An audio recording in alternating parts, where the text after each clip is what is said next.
I'm here with the mighty Pump Blenders. Can everyone introduce themselves? It's your boy Tony, aka Big Lope, aka Can't Believe He Said That Shit. Pump Blenders on the beat. Hi, I'm Fisa. I'm the singer. That's it. Hi, my name is Kobe. I play the trumpet. I'm a new member. Gerald, way back in the day from 19 whatever. Go Wheels legend. You know what it is. Super Bowl. So, Gerald, what was the reason putting this band back together? Well, it was 2001. Me and Rocksteady went past to see Mr. Busey. And I think it was a year before he passed, and he had pulled me to the side and said, if anything ever happened to me, I want you to start pumping us back over. So 2011 rolled around, I was just doing like reunion shows, you know, some of the old members. And we used to do Emory Heights, and we never was doing any shows after that. We just do the reunion shows, that was it.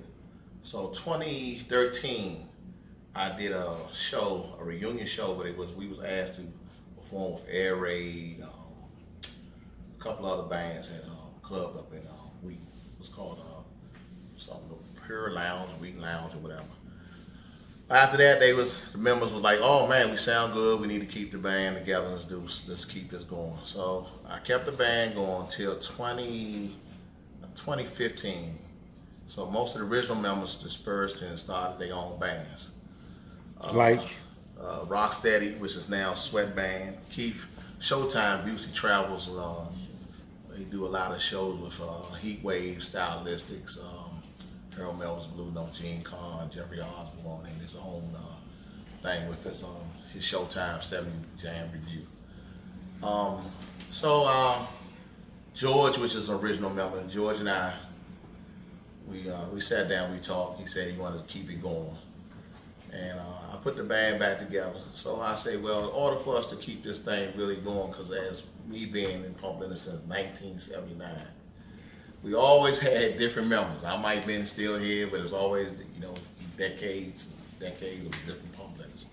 So now, what you have in front of you are the new Pump Blenders. So when my time expires, these are the Pump Blenders that you will see performing on stage. So Okay. these are Pump Blenders of the future.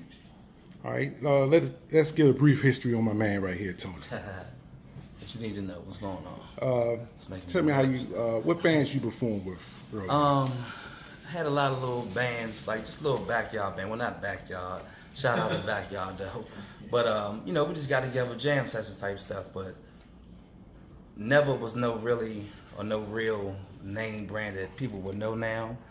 I think maybe a lot of older guys or some people may know or heard of Superior Groove. My man Fat Joe, rest in peace, Fat Joe. Blue Vernon, rest in peace. My cousin Teddy Davis, rest in peace, big dog. Marcus Busby, where's the beef at, man? Percy, Yancey. Shout out to those guys, man. They really got me started from around my neighborhood. But that's about it. Okay.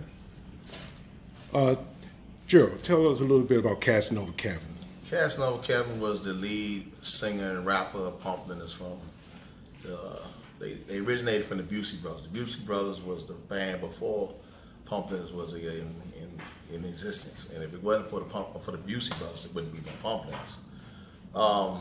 Casanova Kevin was a great writer, great singer. He wasn't like the best singer out here, but he always, man, they used to, them guys was crazy, man. They come calling me 6:30, 7 o'clock in the morning, Gerald, I got an idea. I got this song I wrote, I want you to hear. Then we go down in the studio, which was called Marcus Garvey Studio. And we would come up with some music. We would come up, sing while he's singing or rapping, and we create music around whatever he produced and whatever. So the first album, Work That Sucker to Death, he wrote the lyrics to that, which Sylvia Logan Sharp from Chic sang on. Funk the People was by Kevin, which is Casanova Kevin. And Tony, rest in peace, Tony, we used to call him Drac. He did all the keyboards and the horns and all that. We was picked up by Shine in 1985. Same one that wrote and produced with that Shady Groove. So album, we did that album. That took us, we won a Whammy for it. We ended up with Max Kidd, which was that Soul Searchers, Trouble Funk, EU. You remember that, huh, Terry? Were y'all supposed to be the original movie Good to Go? Yeah, we supposed to had a part in Good to Go. Well, how was we was invited to Georgetown for a meeting. So the producer said, well, they was already over budget, and they couldn't film any more scenes or nothing. So Cliff at the time, which was playing sax, Cliff had a small scene. He was coming from school or something. He walked past and he was talking to Little Beats in the movie. And but we end up we did meet Madonna. So if you ever look on YouTube, and we was at the Ritz Club in '86. That when we have that all white when Gadget dropped the stick, that's when Madonna's Welcome Back Home tour party with Reds and Boys. Reds and Boys was the headliners, and we opened the show up. From then we did the Palladium. We did the Palladium with it was an all-star band, Chuck's band, Chuck the Soul Searchers, EU, Trouble Funk, Reds and Boys, all was on one band. Who represented Pumplins at that time on that stage was Casanova Kelly. We also, I don't know if anybody, well, a lot of people don't know. Right On Magazine. We end up in Right On Magazine when we did that. I don't know if you remember that, Tim. Yeah. Right On Magazine. Yeah. So Pumplins had a lot of great success. We did 2 Capital Center shows. We just had great times doing this. And this music thing, this go-go thing now, I'm hoping and prayerfully that it's get ready to go and do what it's supposed to do. If we can stop hating, if we can just get together and sit down and talk right to one another, respect one another. That's right. You know, because I went to, when this new arena that just been built, that we get ready to have these shows at, man, it was like so much love in that room. If that love can continue, this thing can grow. That's Keep right. saying we can't do this, we can't, go dying, go ain't dying. Every time you turn around, you listen to a record. It's in every last one of these records. You hear the percussion, it's watered down. That's right. And when you hear that funk, you know if you rise the percussion level up in his songs, it's go-go. Mm-hmm. So even gospel, Ty Tribbett, Snoop Dogg. So it's just time for us to stop hating and time for us to really do what we say we're going to do. That's right. Wheels, how you end up in the band, brother? In Pumplin? Yes.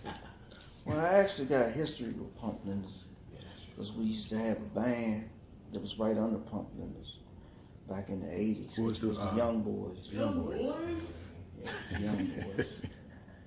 So basically, Mr. Busey put us under his wing, you know, because the band before we had was Atomic Funk. And that's when I met Rocksteady, but he wasn't Rocksteady then. He was Rick, and he was playing drums at the time, and we used to battle each other all the time. Didn't know that. My band and his band, we used to battle all the time, so we chose to collaborate, and then we broke off, and he started going with the Pumplins, and then we, you know, like I said, George Busey put us under his wing, and we was playing with them for a while, you know, so I got an opportunity to, you know, soak all the knowledge up, you know, like a sponge. You know, I would go to the shows and stuff. They put me in the back of the truck. I'd be going this you know, places like that. Right back in the U-Haul. It'd be riding. I couldn't see nothing. It'd be pitch black back there. I gotta say one thing. Then the door opened up. I'm like, hey, where we at? I gotta say one thing. Rocksteady came to the band in 81, 82. We had a lot of different conga players that played with us, but I was called down to audition conga players, and it was Rocksteady and 2 other conga players. Now, how Rocksteady got in this band, I auditioned the first 2 conga players. When I auditioned Rock, every time I switched my beat, he switched with me. And it was like the chemistry just automatically just was right there. And as far as the show, the Rocksteady dance, that came because he started doing this little dance, him and Kevin. And Kevin started saying, y'all want to see Rocksteady dance. And the crowd was already hyped, so they started saying, hell yeah. So next thing you know, that's how the dance started. So the music and whatever we put behind that, he has a song now, but we had a version of it too, which became a song called Girls. That we're gonna be Sing it for us. I wish I could sing. But what I'm going